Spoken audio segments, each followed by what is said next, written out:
Welcome back. Thank you. Good morning, everybody. It's great to be with you. Thank you for joining us today. I know you've heard me say this before.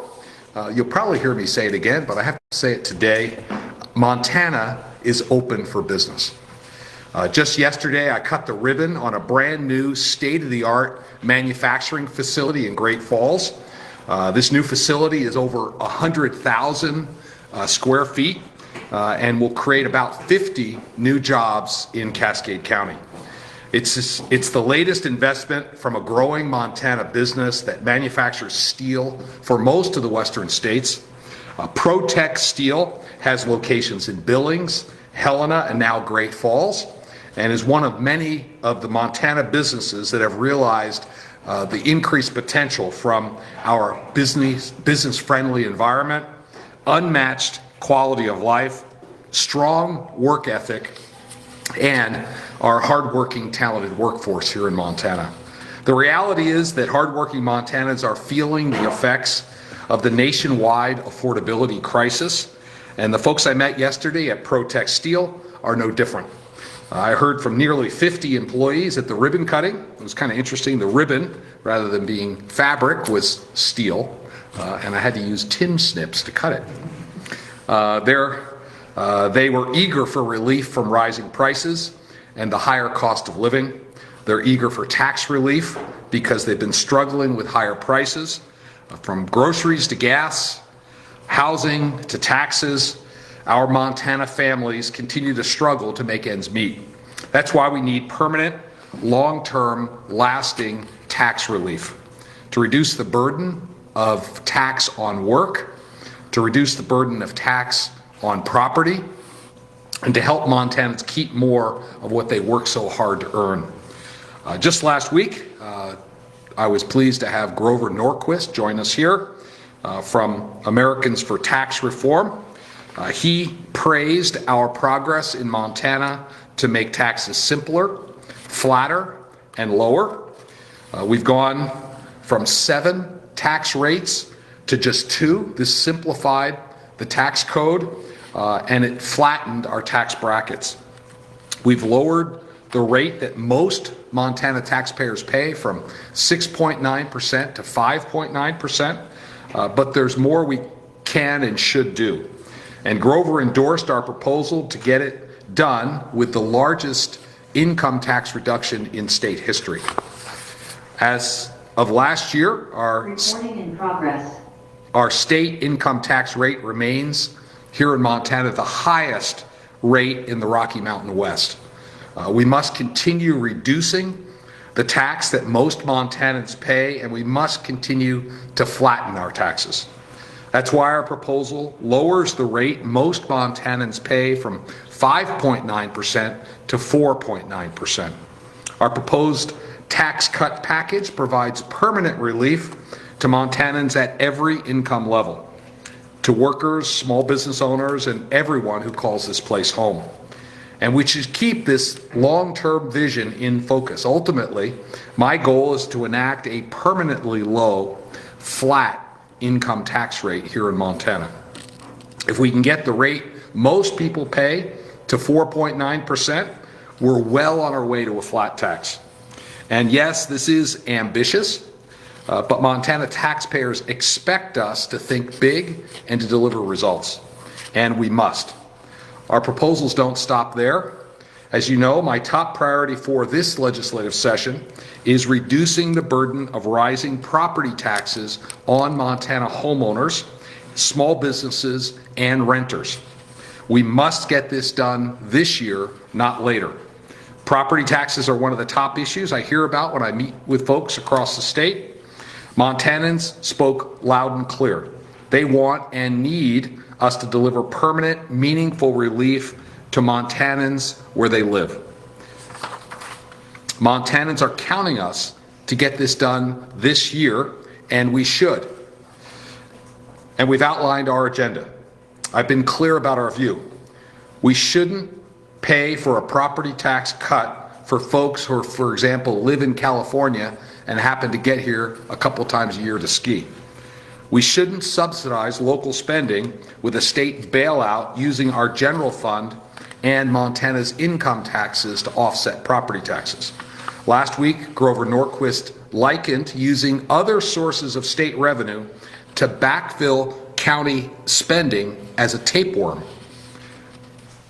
A tapeworm. I don't think we should be ingesting a tapeworm.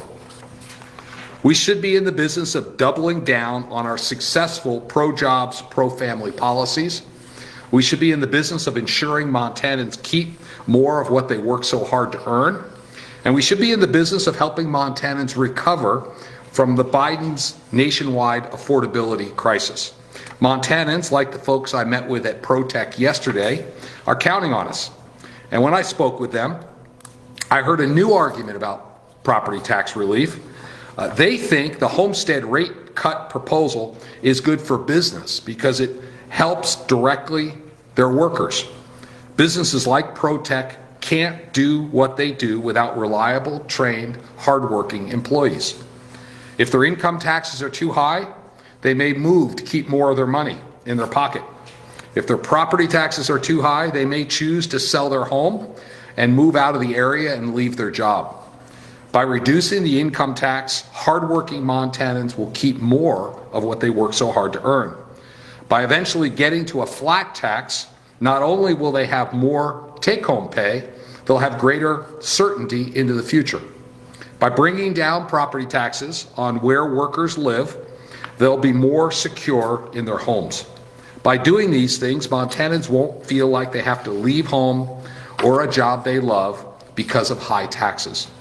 Last week, the House Tax Committee approved the homestead rate cut with bipartisan support. And I understand it will hit the floor of the House of Representatives later today. I want to thank the legislators in the House for prioritizing common sense property tax relief and for moving it as quickly as possible. While we recognize there's more work to do, our pro-jobs, pro-family policies are working. The proof is in the pudding. More Montanans are working today than ever before. We've had record job and business creation. Unemployment remains near historic lows. Wages in Montana have grown at the second fastest rate in the country over the last 4 years. And we're unleashing an innovative spirit that is woven in our state fabric, in our small businesses, in our workers, in our communities. But we didn't just luck into this success. It's thanks to the resiliency of Montanans who are surviving the Biden-caused national affordability crisis. And it's thanks to our pro-jobs, pro-family agenda. With hardworking Montanans in mind, we must continue building on this agenda so more families can thrive, prosper, and achieve the American dream right here in Montana. It's not a time to slow down. In fact, it's time to double down on these policies that are working and make the American dream more attainable for every Montanan. And with that, I'd be happy to open it up for some questions. Yes. Governor, we heard a bill today and one yesterday looking at income taxes, and both of them would expand the lower brackets range as opposed to just cutting from the top. Is that something that you would support if it comes across your desk ultimately? Well, I'll consider any bill that gets to my desk. I've been very clear, though. I think we need to bring this top rate down because that's the rate most Montanans pay. And ultimately, that's what we have to do if we're going to get to a flat tax. Just to follow up on that, so that those bills, a couple of conversions, they would raise the threshold so more Montanans end up paying the lower income tax rate. Opponents for those argued that that would be a way to focus tax relief more on middle income taxpayers instead of high income taxpayers. They said that'd be fair. What do you think of that argument? Well, we put our proposal forward. We propose bringing the top rate down and expanding the earned income tax credit. We haven't done the full analysis on those other proposals, but ours is, we believe, the only one that reduces taxes for Montanans at every income level. It's a combination of the earned income tax credit and lowering the top rate. But ultimately, there's different routes to get to a flat tax at a lower rate, and we'll consider those other bills if they get to my desk. Why do you think it's better to lower taxes for Montanans at every income level as opposed to focusing relief on middle income taxpayers? Well, our earned, under the current tax structure. Once you get to $20,000 a year in income, which is virtually everybody who's working full-time, you're at that top bracket. So by lowering the top bracket, you're lowering the rate for almost every Montanan. Combine that with the earned income tax credit, which is particularly targeted at the low income folks, and we take care of everybody. But ultimately, we want to get to a flat tax that everybody pays the same rate. I guess, following up on Eric's question. I'm sorry you didn't join me in the field yesterday. I know, I can only make it out of the Capitol so many days. I'm gonna get these legislators to hurry up. I am curious, this morning, in the hearing for Senator Yakovich's bill, he talked about, yes, they want to help low income as well, but they don't feel like they need to cut the top earners in Montana.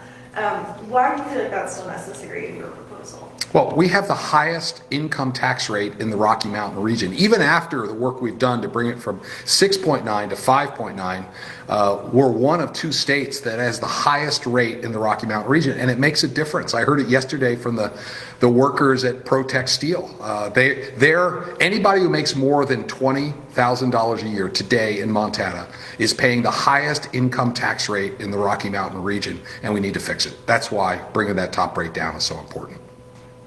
Yes. On the property tax task force package of bills, yesterday or this week we heard some opposition from firefighters and police in particular on the sunsetted mills and the higher threshold to get them passed. Just wondering if you are fully supportive of everything that's coming out of that task force package, and if you have any thoughts on, kind of the public safety people coming in opposition to that. Yeah, so it's a really good question because clearly we have to fund law enforcement and emergency response, and it's done with property taxes at the local level. I had a chance to meet with the firefighters this week. We talked specifically about this issue, and we stand by our proposal, which would lower the rate that Montanans pay on their home. It would extend to small businesses and to landlords that rent on a long-term basis, and indirectly that way we take care of renters. There is some fear-mongering going on, and if a county commissioner says the first thing they're going to cut is emergency response services, we probably need a new county commissioner. This is a question of priorities at a local level. We've seen runaway spending. And it's not every county and every city that exhibits this bad behavior, but the reality is we've seen inflation over the last 20 years average 2% a year. Local spending growth has averaged over 6% a year. It's 3 times the rate of inflation. I think we should fully fund our emergency response and law enforcement services. But for any local municipal leader to say that's the first thing we're going to cut, they have their priorities wrong.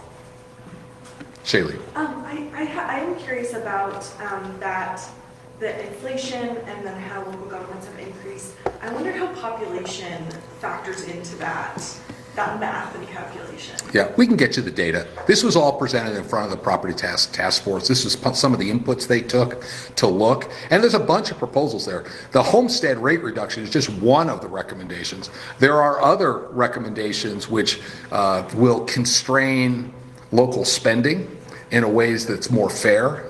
The current system we have, unfortunately, disadvantages our rural counties that don't have a lot of new growth, because the current law says local spending growth is limited to half the rate of inflation, but it excludes newly appraised property, which means Gallatin, Flathead, Missoula, where there's a lot of new growth, there's virtually no cap on new spending. And a community like, not to pick on anybody, but Petroleum County, where we don't have as much new construction, literally has to constrain their budget to half the rate of inflation, which isn't fair either. So I think we can do better and put some caps on local spending that are uniform across all the communities. Yes? In terms of that cap on local spending, one of the concerns I've heard from local government folks is that they worry the way high growth areas, the proposal that's coming in would prevent them from adding the services they need to serve that new growth. Yeah. How are you thinking about that? Well, government's job is to provide these essential services. We need to listen to everybody at the table. We had a proposal last session that would have, that we had tentative, everyone's voice was incorporated. It ended up not making it to my desk. That was Senate Bill 511. There's a version of that bill making its way through this legislative session. I would encourage local officials to express their opinions. I think everyone's voice needs to be heard, but the people of Montana have spoken. Property taxes are too high, and what's driving that is local spending. We need to deal with that core issue. Do we have a question online? Not this time. Okay, they're quiet. Yes, I'm going to veer off taxes real quick, but I think we're going to hear bills about partisan judicial elections on both the floors coming up soon. I think the main distinction between the two proposals, and I think there's three, but it's just kind of a shall versus a may, requiring judicial candidates to pick party versus kind of allowing them to do so. I'm wondering if you're backing either one of those. I'll wait to see those bills get to my desk. I was pretty clear in the State of the State that I think we need some judicial, the way we select judges needs to change so that the people of Montana know who they're voting for. Right now, it's kind of a mystery, and we don't always get what we want. Do you think making it just sort of voluntary would still be able to get at that, or do you think maybe judges might fall back into this nonpartisan status? Well, I respect the legislative process and making sure the voices get heard, and I'm sure there'll be some concerns raised. I know other states, I think there's 6 other states that have gone to partisan judicial elections. I think we could do it here too. Shaylee. I have another kind of veer in topic. So we saw a bill yesterday, constitutionally defined personhood, which I realize would circumvent. Is that correct? It doesn't need your signature, a constitutional proposal. I can't remember. If it's a CI, it would go directly to the ballot. Right, exactly. Sorry. And so it wouldn't come to me. Right, but I do think there are a couple other proposals that aim to find some more regulations for abortion. Given the passage of CI 128, but your support for proposals that restrict abortion, where are you falling on these proposals? Well, I think all life is precious and it should be protected. And we'll continue to find ways to do that. Quick follow-up, do you have any thoughts on Representative Springer's bill that to require that child support start at conception for fathers? We haven't looked at it. These bills go through circuitous routes before they get to me, and not every bill makes it out of committee or out of the House or to my desk. So we could be here all day talking about all these bills. Jonathan, did you have a question? Governor, I was curious if you were expecting a bill, when do you think there might be a bill with your income tax proposal? Obviously, some of these other income tax proposals are already getting hearings, and when you expect you might see your proposal? Soon. I'm excited that we're having a hearing in the House today on the property tax bill. I'm hopeful it'll get to the Senate sometime next week. That's the one that really has the short fuse on it, because for the Department of Revenue to implement property tax relief this year, we need that bill soon. I had kind of laid out a February 15th date for us to have enough time. We probably have a little wiggle room in that, but not too much, because there's a lot of work for the Department of Revenue to make sure Montanans get property tax relief this year. Would you say that if we're going to have 3 potentially income tax proposals floating out there, do you think that there's something that could be combined, maybe some of the ideas in each of them, or do you think that you're pretty wedded to the 4.9 that you're proposing? No, I'll give careful consideration to any bill that makes it to my desk. That being said, I've laid out what I think is important. We need to bring the top rate down, because that's the rate that most Montanans pay. We need to make sure we take care of people at the lowest end of the income level. And anything we do ought to be a step towards a single rate for all Montanans, essentially a flat tax. That's as we heard from Grover Norquist, that's the direction most states are taking. And to be competitive, we need to do the same thing here. There's about 4 bills currently, and there might be more coming, that address the Held decision from December that I know is a huge deal. And I'm just curious if you had time to review any of those, and if any of them, catch your eye a little bit more than the others, between Senator Galtz, Representative Zolnikoff, and Representative Lear. Well, in that decision from the Montana Supreme Court, they asked the legislature to clarify this. So I don't have any particular readout on the bills that are kind of going through the process in the legislature, but it's something the court asked us to do, and I would expect some of those would make it to my desk this time. Anything online? Okay, last question. One more quick question back to the property taxes. I know one of the provisions in the property tax proposal is a cut for folks with long-term rentals.